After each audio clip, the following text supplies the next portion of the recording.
Okay students, today's day 1 of the chapter of coordinate geometry.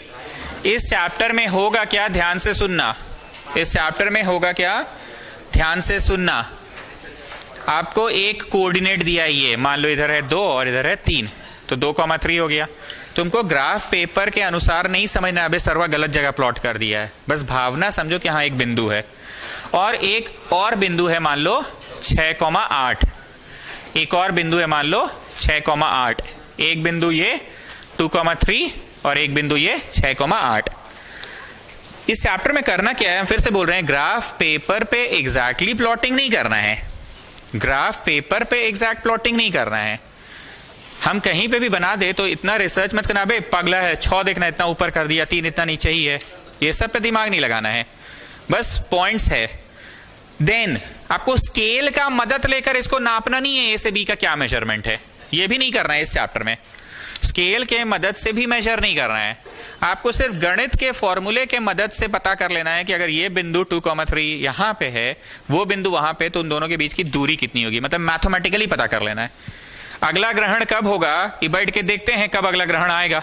एक तो ये, अनेकों तो मैथमेटिकली पता हो गया कि अब 2027 में अगला सूर्य ग्रहण होगा। अब समझे मैथमेटिकली का मतलब। एक तो जो रियलिटी में जब ग्रहण आएगा उतना साल जियो, मेरे साथ साथ चलो जीते हम लोग सब लोग, उतना साल पार करते हैं तो ग्रहण दिख जाएगा। और एक होता है कि मैथमेटिकली अभी बोल दिए कि हाँ इतना साल बाद होगा।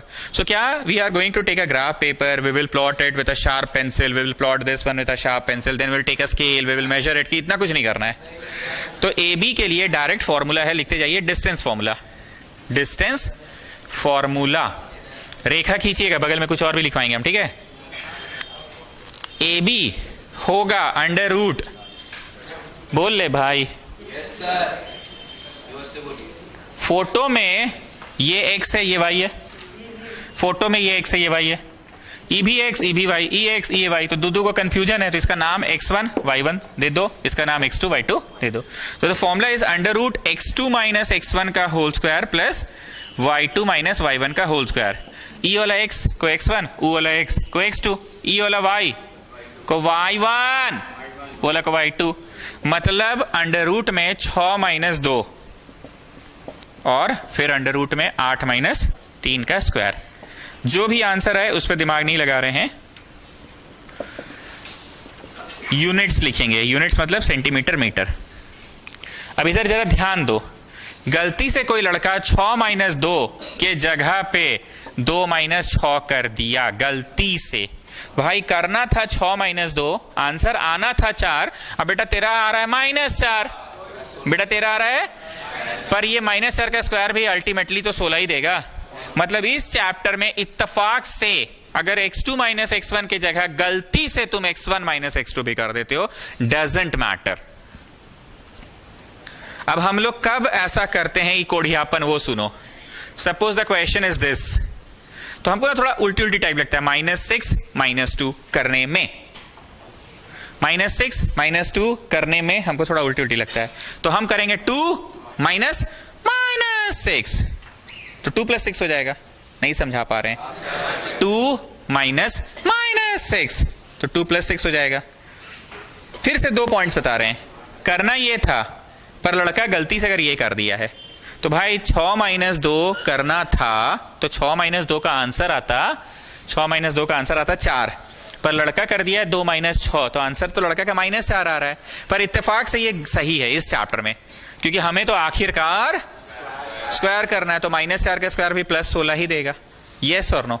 तो तुम गलती से पलटा पलटी भी कर सकते हो। अब मैं पर्सनली कब ये जानबूझ कर ये वाली गलती करता हूं, if I got a negative number ना, व्हाट आई डू ना, instead of doing -6 -2, what I do, 2 minus -6, 2 minus -6, तो 2 + 6 हो जाता है। समझ पा रहे हो? चलो फिर से एक बार, I can do -8 -3, but what I do, 3 minus -8, तो 3 + 8 हो जाएगा। ठीक, चलो साइड की बात समाप्त हुई, let's continue. This is called distance formula. अब क्या है, यहीं पे रेखा खींच के लिखो मिड पॉइंट फॉर्मूला। मतलब अगर ए दिया है, बी दिया है, यहां पे छवि बनाइएगा और इनके बीचों बीच वाली बिंदु पता करनी है, तो फिर वही बात, या तो तुम ग्राफ पेपर लो, शार्प पेंसिल लो, प्लॉटिंग करो, स्केल से नापो और बीचों बीच वहीं जाके दागी लगा दो। इतना करना है कि थ्योरेटिकली करना है, थ्योरेटिकली करना है। तो इधर देखो, थ्योरेटिकली सी का जो एक्स होगा ना वो ए का एक्स प्लस बी का एक्स बाई 2 होगा, एंड सी का जो वाई होगा ना ए का वाई प्लस बी का वाई बाई 2 होगा। समझ आया क्यों ऐसा? दोनों के बीचों बीच है ना रे बाबू, तो ए का एक्स प्लस बी का एक्स बाई 2 कीजिएगा तो सी की एक्स पता चल जाएगी हमें, इसका वाई प्लस उसका वाई बाई 2 कीजिएगा तो हमें सी की वाई पता चल जाएगी। तो बोलिए इसकी एक्स कितनी है? 2, और उसकी कितनी है? 6, मतलब 4 है। इसका एक्स कोऑर्डिनेट कितना है? 4। उसी तरह से इसका वाई पता करना है तो ये वाले का वाई प्लस वो वाले का वाई बाई 2 कर दो, 5.5। मतलब सी जो है 4,5 पे। वैभव जान तुम समझे? एक उपाय तो था कि ग्राफ पेपर में जाओ, स्केल से प्लॉट उलॉट करो, लंबाई एकदम नापो और फिर पेंसिलवा से डॉट मारो बीचों बीच। बोलो, एक तरीका तो वो है ही, पर हम लोग थ्योरेटिकली पता कर रहे हैं। Can you understand the meaning of theoretically? अगला सूर्य ग्रहण कब लगेगा ये बात को प्रैक्टिकली देखना है तो 4 साल मेरे साथ साथ जियो। चलो, कितना गर्मी ठंडा बरसात आता है सब देखते हैं, तब सूर्य ग्रहण दिख जाएगा। और एक बैठे बैठे थ्योरेटिकली बता दिए कि 2027 में सूर्य ग्रहण लगेगा, तो बैठे बैठे थ्योरेटिकली बता दिए कि आप ग्राफ पेपर खरीद के जाइएगा और पेंसिल शार्प कीजिएगा, पेंसिल छीलिएगा, पॉइंटेड कीजिएगा, उतना देर में तो हम फट से थ्योरेटिकली ये बता देंगे। Now can you understand? अगर हमें 2 बिंदुएं दी हुई है तो मक्कड़ बोलो, हम लोग उन बिंदुओं के बारे में क्या क्या इंफॉर्मेशन निकाल सकते हैं? उनका डिस्टेंस निकाल सकते हैं। Very good, everybody has understood. और क्या इंफॉर्मेशन निकाल सकते हैं? उनका बीचों बीच वाला बिंदु भी पता कर सकते हैं। अंडरस्टूड। अब क्या है, बीचों बीच वाले बिंदु नहीं है, बिंदु थोड़ी सी इधर है या थोड़ी सी उधर है, स्लाइटली दैट साइड है। तो मान लो ये 6 मान लो ये 5 है, ये 6 तो ये 5, जानबूझ के उठपटांग नंबर लिखे हैं। तो देखो सी का एक्स कैसे निकलेगा, सी का एक्स कैसे निकलेगा ध्यान से देखना। इधर वाला उधर, उधर वाला इधर, इधर वाला उधर किसके पास गया?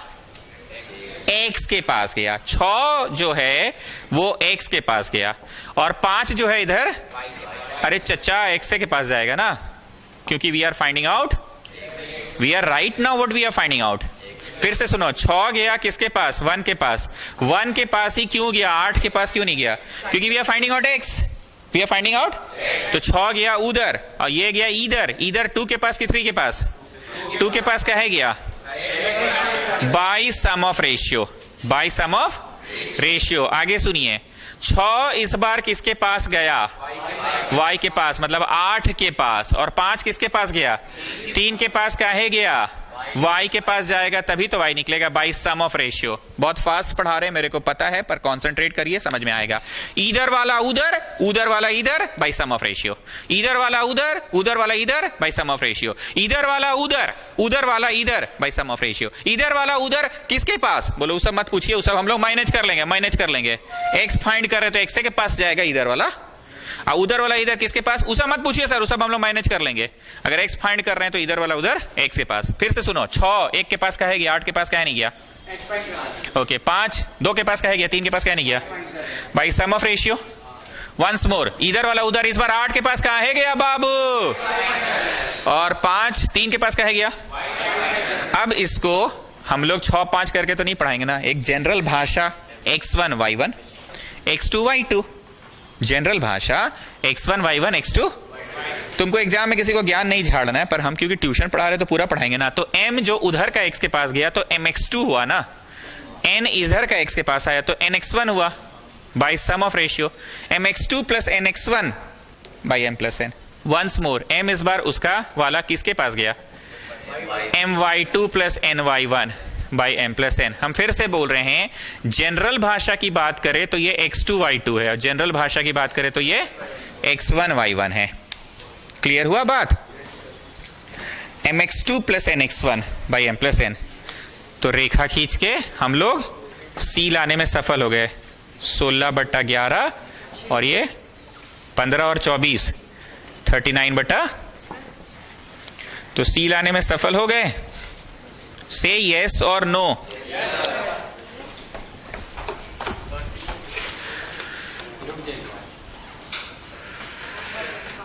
48 और 15 है ना, ठीक है, हम हैं 48 और 15 है, 63 होगा।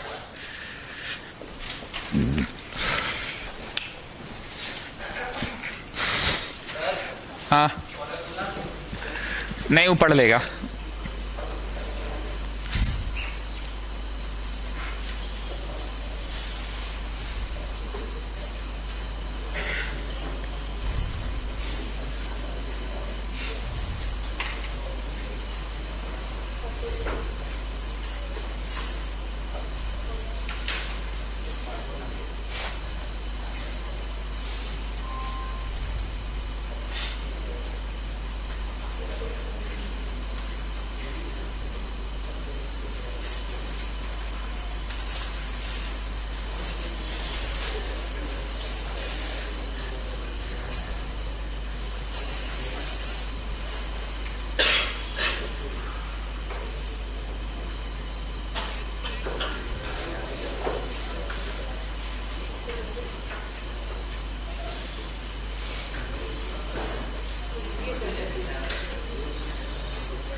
डिस्टेंस फॉर्मूला मिटा दें क्या?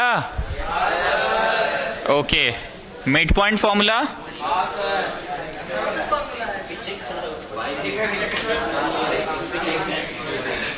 हमने एक ही रोमन नंबर में दो फॉर्मूलाज पढ़ाए, डिस्टेंस फॉर्मूला और मिड पॉइंट फॉर्मूला, एक ही रोमन नंबर में पढ़ाया मैंने। अब रोमन 2 में मैंने पढ़ाया है आपको सेक्शन फॉर्मूला। ये जो पढ़ाया है मैंने आपको, ये है सेक्शन फॉर्मूला, ये है सेक्शन फॉर्मूला, सेक्शन फॉर्मूला पढ़ाया मैंने, सेक्शन फॉर्मूला। एक और है,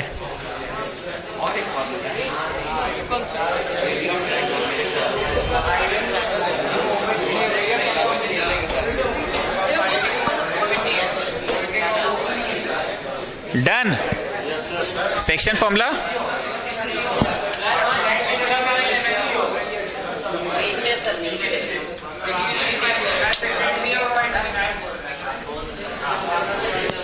अब आ जाओ रोमन नंबर 3 में, एरिया ऑफ अ ट्राइंगल।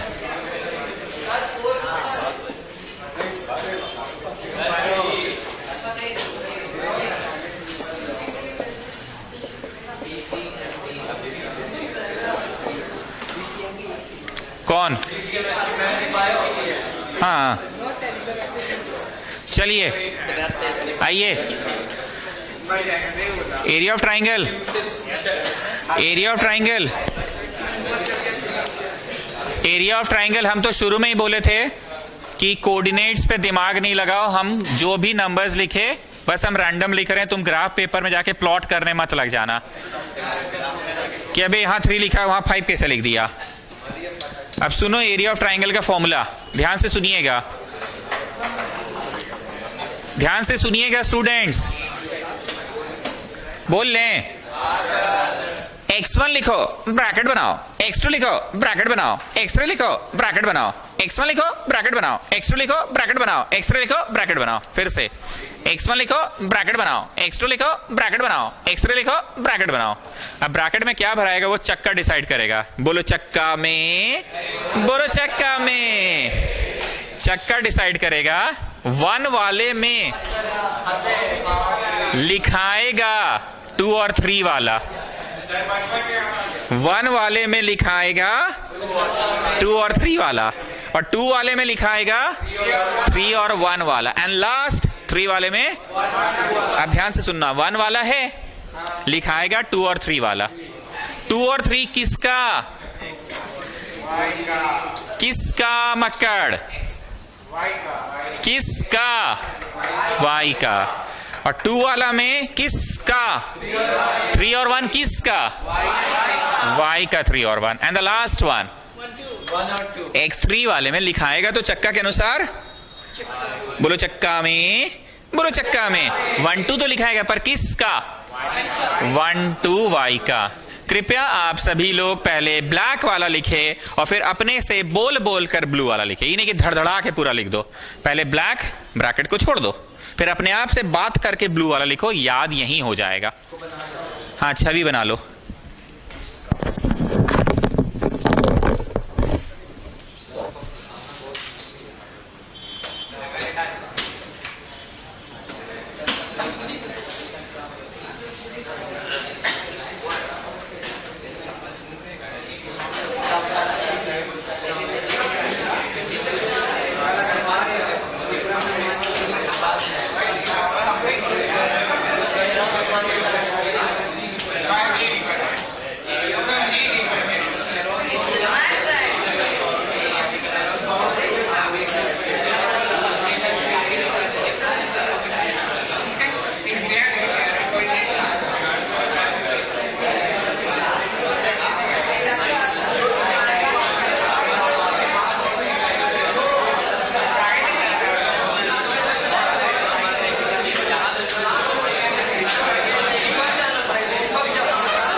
हम बांट दे रहे।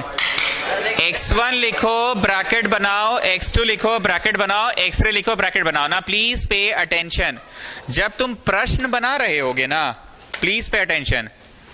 1 2 3 का गाना नहीं चलता है, कंफ्यूजन क्रिएट कर देता है।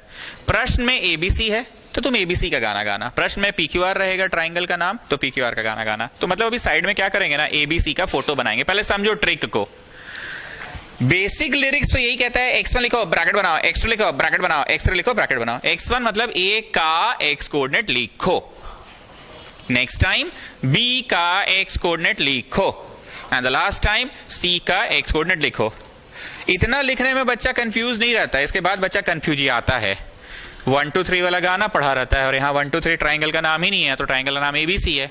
तो वो फोटो बना के याद रखना, ए वाले में बी और सी वाला लिखना है y। किसका? y का। b और c का y लिखना है, b और c का y, b और c का y।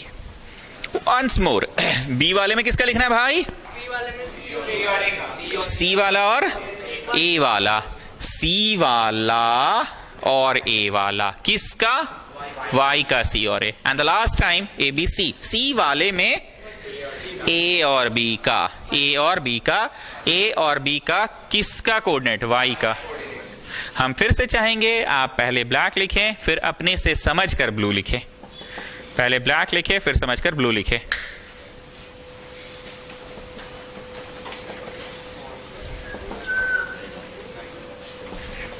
यूनिट्स लिखाएगा कि स्क्वायर यूनिट्स लिखाएगा? स्क्वायर यूनिट्स लिखाएगा, बिकॉज एरिया तो स्क्वायर यूनिट्स में नापते हैं ना।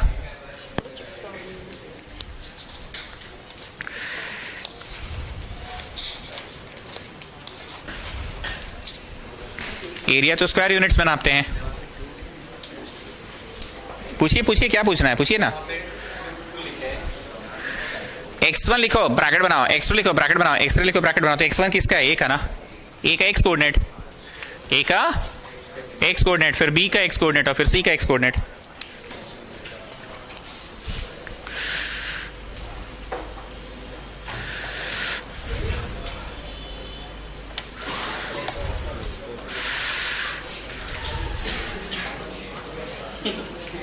हाँ ठीक है।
Next Roman number,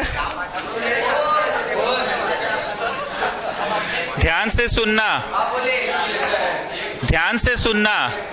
if a point is on X axis, if a point is on then its Y coordinate is 0। पहले समझो, ये बिंदु 1 है, ये बिंदु 2 है।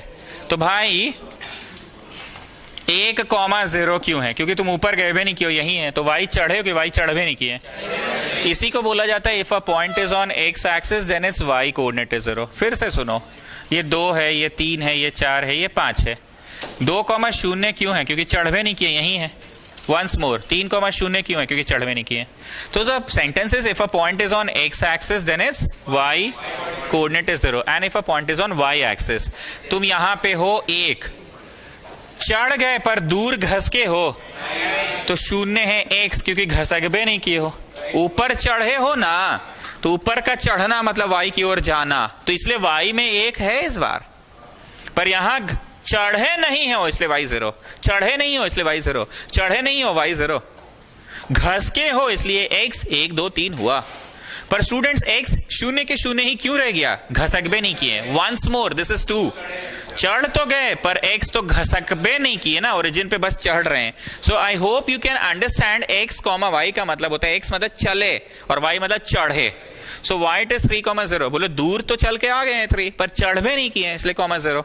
Once more, y it is 4,0, क्योंकि 4 चल कर तो आ गए हैं पर चढ़ भी नहीं किए हैं इसलिए 0। But what about this one? चढ़ तो गए हैं पर चले कहां हैं?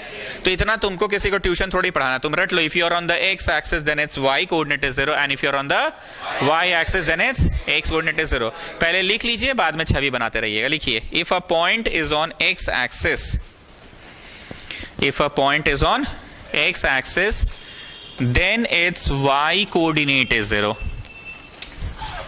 फिर से मैं बोल रहा हूं, if a point is on x axis then its y coordinate is 0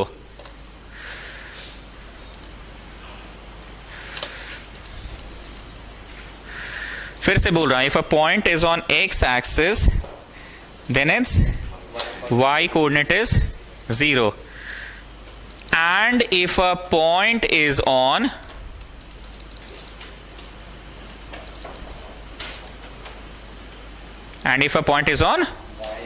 y axis then its x coordinate is 0.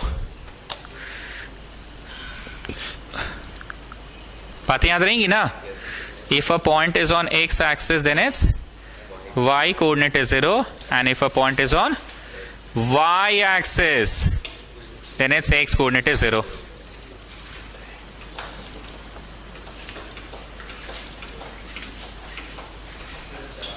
हाँ ठीक है, then its x coordinate is 0. Theory में आधा पन्ना और छोड़ दीजिए अगर कोई और थ्योरी आया तो,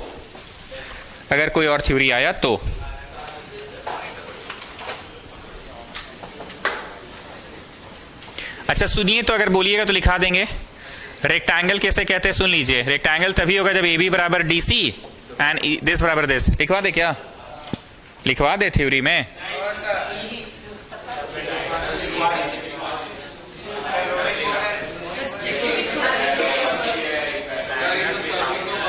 रेक्टेंगल चचा, रेक्टेंगल सामने सामने सामने सामने इक्वल होता है, काहे ला लिखवाएंगे?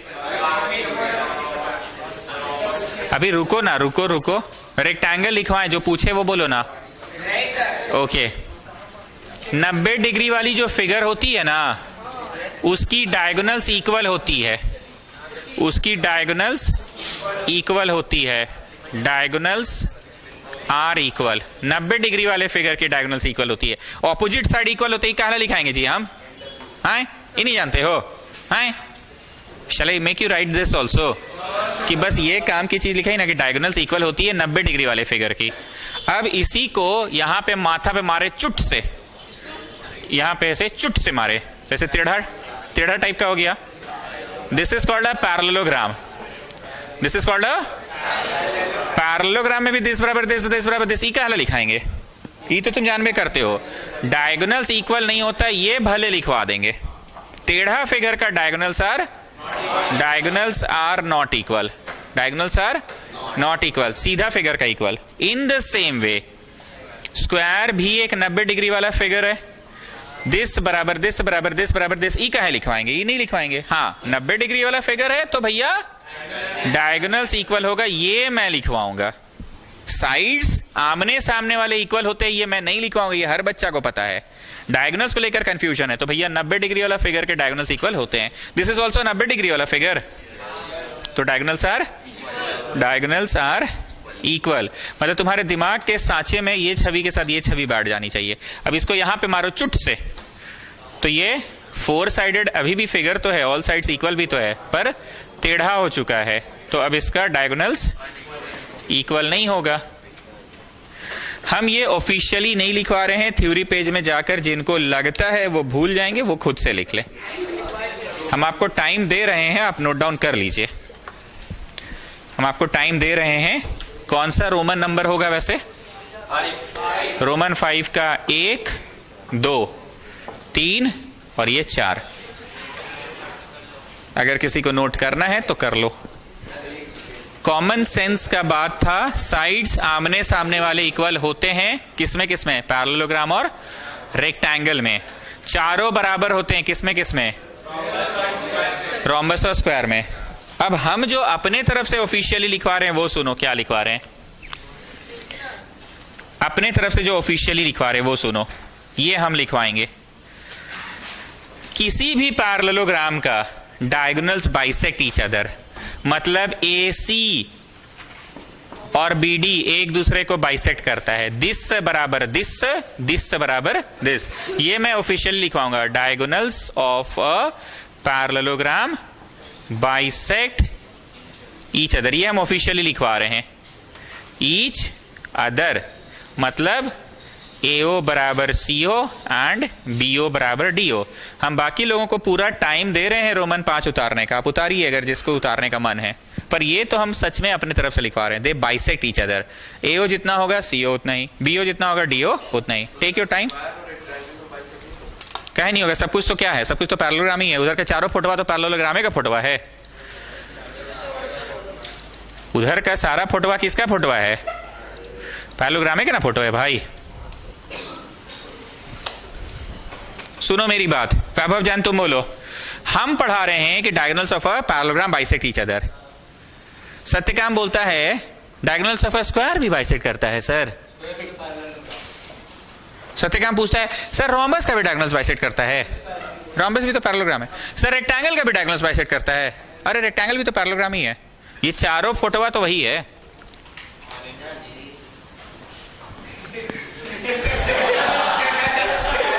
क्या बोला?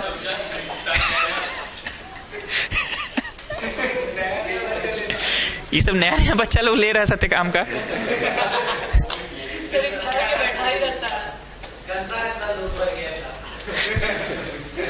तुम्हारा सब ले रहा है सत्यकाम।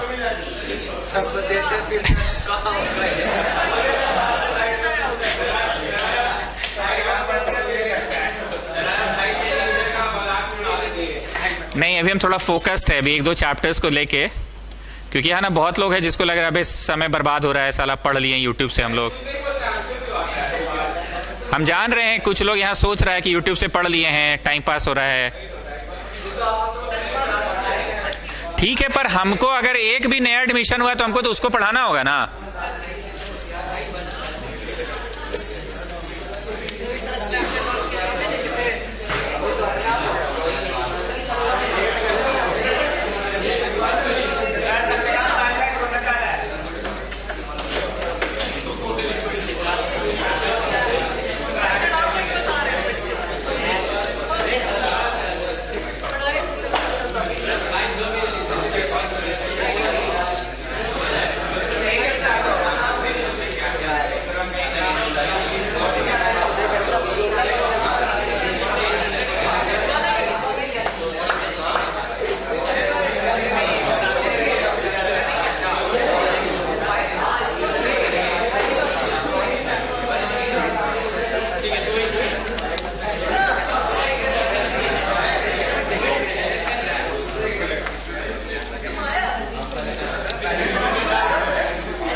सवाल में चेक करना है कि ये स्क्वायर है कि सर्कल है, सॉरी रेक्टेंगल है कि पैरेललोग्राम है कि क्या है। मेरी बात को ध्यान से सुनना। इज्जत से ए बी निकालना तुमको सिखाए थे ना, √x2 - x1 + y2 - y1 निकालना इज्जत से। अच्छा ठीक है, ठीक है। BC निकालना इज्जत से, फिर CD निकालना इज्जत से, और फिर DA निकालना इज्जत से। ऐसा हमको लगता है कि E वाला और E वाला सेम आ जाएगा, E वाला सेम आ जाएगा, ऐसा हमको लगता है। तुम लोग take your time, do it on your own. जब इतना हो जाए तो फिर नाव में आना। किस में आना? नाव में आना, और डायगोनल AC निकालना। डायगोनल AC निकालना, एंड देन डायगोनल BD निकालना। ये सब कुछ करके आप देखिए कि आमने सामने वाला बराबर है और डायगोनल भी आमने सामने वाला बराबर है सर, और आपस में डायगोनल्स भी बराबर है। तो फोटोवा देखो पीछे पलट के, रेक्टेंगल होगा कि नहीं। जो हम बोले थे ऑफिशियली नहीं लिखाएंगे उसी की बात कर रहे हैं। देख लो, ऑफिशियली नहीं लिखाएंगे उसी की बात कर रहे हैं। चेक करो, ठीक बोल रहे हैं भाई? देखो यही होगा। तो फिर से मैं बोल रहा हूं कि कि तुम पहले निकालो चारों साइड्स और देखो क्या हो रहा है, आमने सामने वाले बस बराबर हैं कि डायगोनलवा भी आपस में बराबर है। ये वो बात कर रहा हूं मैं जो मैंने बोला था ऑफिशियली नहीं लिखाएंगे। Under root x2 minus x1 का whole square plus y2 minus y1 का होल स्क्वायर।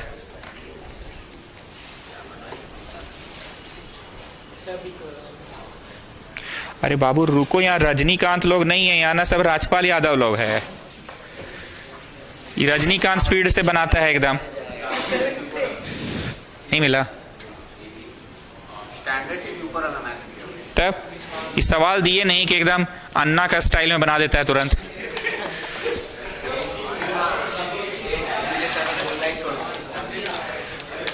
सत्यकाम को फालतू बदनाम कर रखे हैं हम लोग।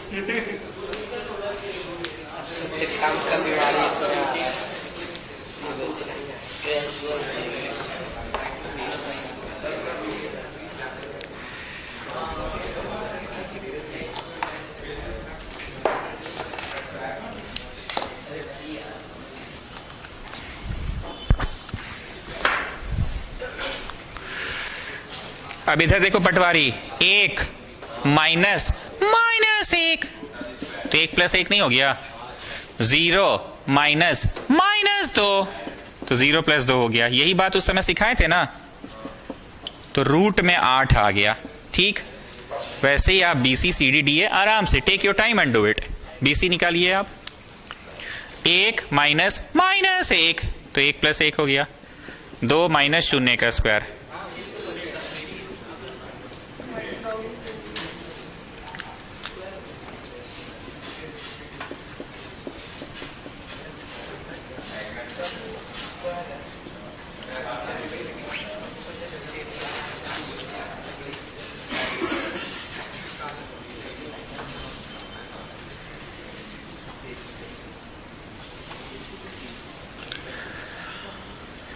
चारों बराबर है तो ये अभी एग्जैक्टली स्क्वायर होगा जरूरी नहीं है, ये रोम्बस भी हो सकता है। आप जाइए पीछे में देखिए, वो टेढ़ा वाला फिगर जिसका चारों बराबर था, ये वो वाली बात है जो हम ऑफिशियली नोट नहीं करवाए थे।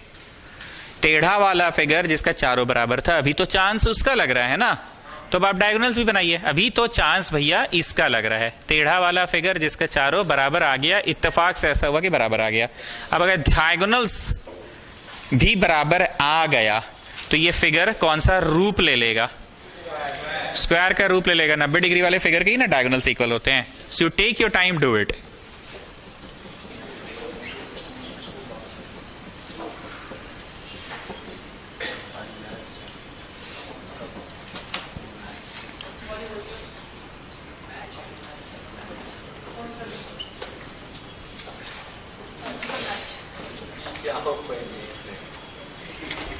Take your time and do it.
Since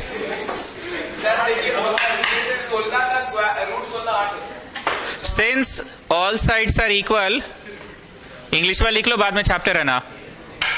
since all sides are equal, since all sides are equal, English में लिख लो, बाद में छापते रहना। फिर से बोल रहा हूं, since all sides are equal and diagonals are themself equal. ये ऐसा क्यों बोल रहे हैं? मेरा बोलने का अर्थ ये है कि चारों अपने में बराबर है, ये दोनों अपने में बराबर। ऐसा नहीं होना चाहिए कि चारों रूट 8 है बाबू, ये दोनों भी रूट 8 है, ऐसा नहीं होना चाहिए। ये चारों अपने में बराबर, ये दोनों अपना बराबर, क्योंकि ऐसे भी डायगोनल ए होता है तो ये रूट 2a होता है। पाइथागोरस थ्योरम नहीं जानते हो? अरे बप्पा वही बात तो समझा रहे हैं जी कि कैसे ऐसा हो सकता है। ये ए है तो ये तो रूट 2a होगा ना, कहां से ए हो जाएगा? ये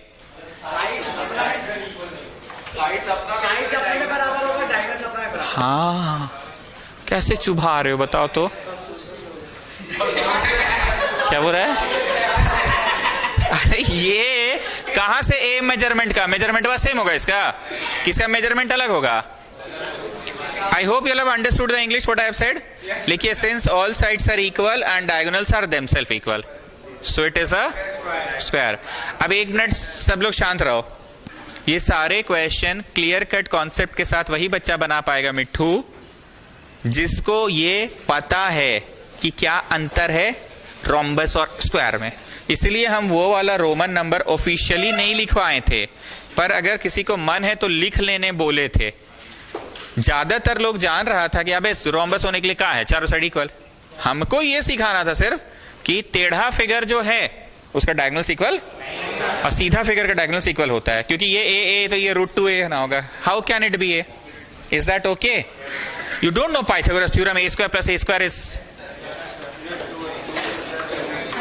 कैसे कर रहे हो? अभी भी नहीं समझे?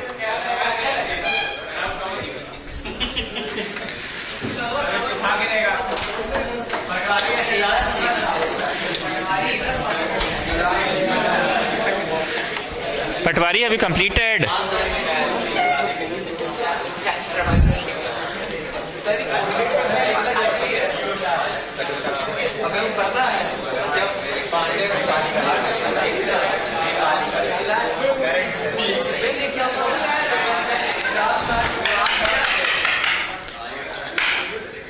Find the nature of the triangle. Find the nature of the triangle. Find the nature of the triangle. AB निकाल लेना, BC निकाल लेना, CA निकाल लेना। मान लो तीनों साइड्स की लंबाइयां सेम आ रही है, तो भैया कौन सा हुआ? इक्विलैटरल। मान लीजिए AB BC मतलब कोई दो सेम आ रही है तो आइसोसेलेस हुआ। अब हमको नहीं पता कौन सा है, वो तुम करके देखो। और एक पॉसिबिलिटी हमेशा ध्यान रखना, सबसे बड़का आंसर जो आएगा ना बाबू उसका स्क्वायर कर लेना, समझे? और उसका स्क्वायर करोगे ना तो बाकी दूठो जो स्क्वायर हुआ का सम के बराबर आ रहा होगा। ऐसा बहुत बार होता है। Not getting?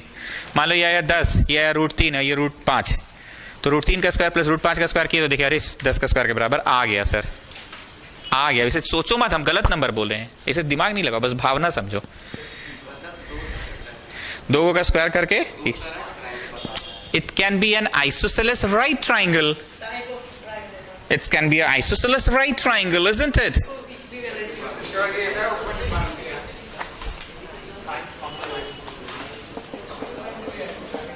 x2 minus x1 ही करे हर बार जरूरी है कि x1 माइनस x2 भी करने से कोई खास फर्क थोड़ी पड़ेगा सर, सेम ही आएगा ना.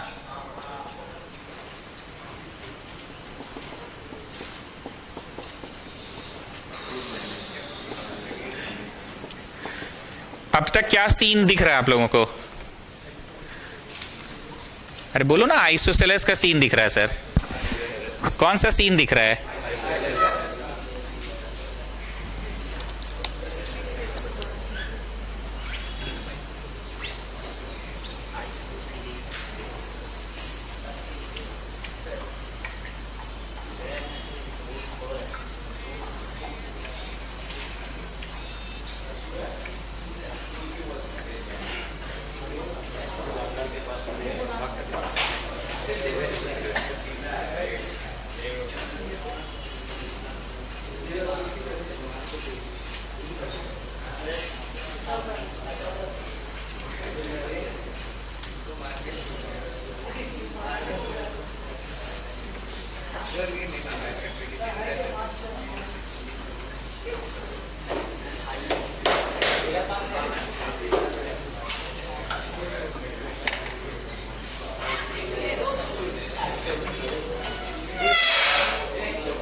सर इसका आंसर होगा क्या?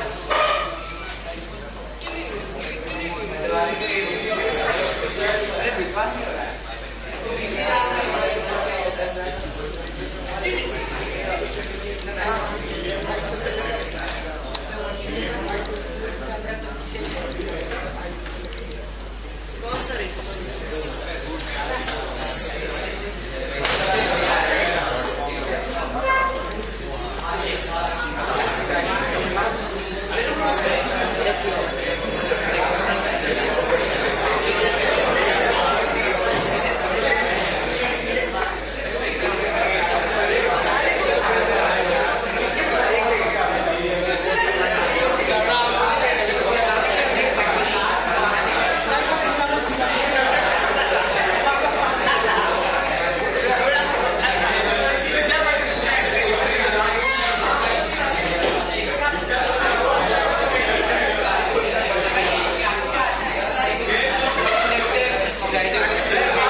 कब से है? जनवरी से है।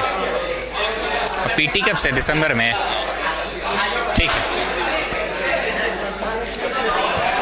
सीए बोलो, सीए 7 - 5 का स्क्वायर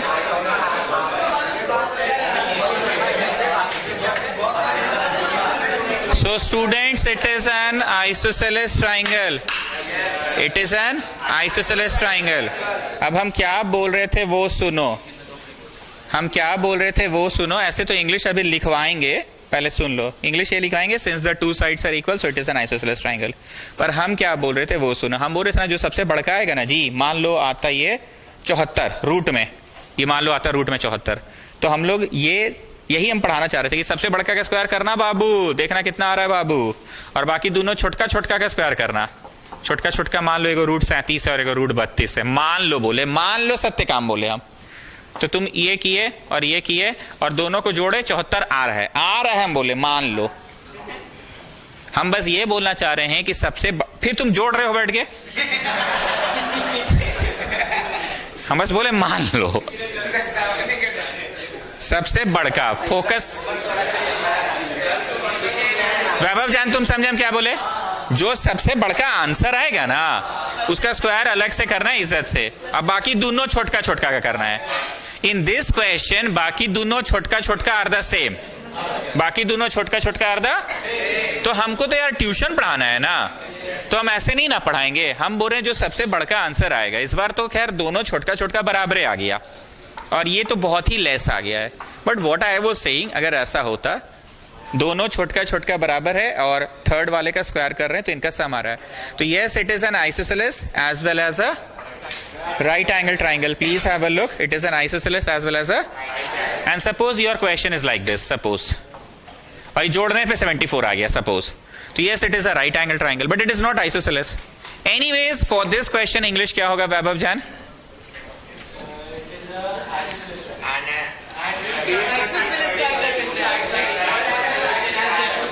And नहीं ना होगा कुछ, काहे होगा राइट एंगल?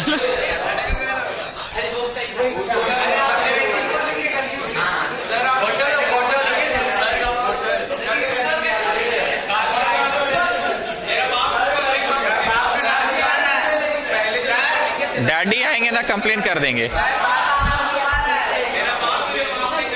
डैडी आएंगे कंप्लेन कर देंगे। हम इतना चिल्ला रहे हैं, मान लो मान लो मान लो, लिखिए क्लियरली। अच्छा वो आ रहा था, ठीक है। देखिए clearly the two sides are equal, clearly the two sides, बस लिखो ना इंग्लिश में तो लिख लो, two sides are equal so it is an isosceles triangle.